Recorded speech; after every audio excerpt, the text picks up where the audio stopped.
Le Midrash raconte que deux frères ont hérité d'un même terrain, d'un terrain. Les deux frères, un était marié, l'autre était célibataire.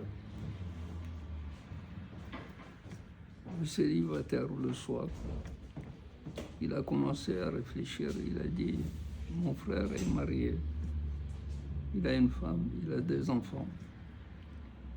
Certainement, il a beaucoup de dépenses. C'est pas juste que je prenne la moitié du terrain. Je dois lui donner de ma part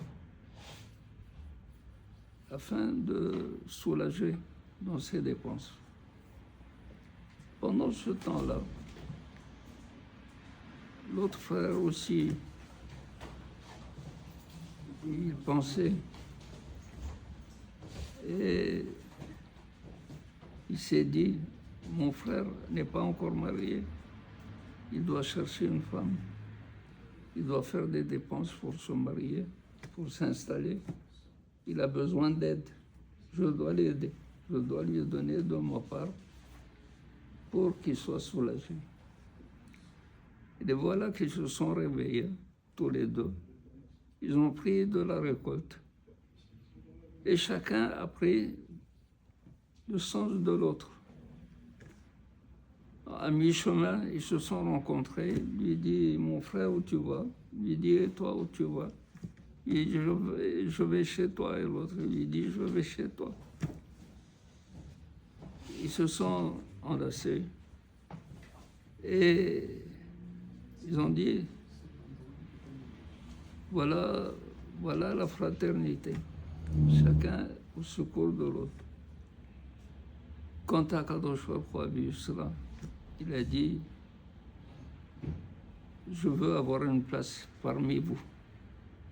Et c'est dans ce terrain que je vais construire Beth Amikdash.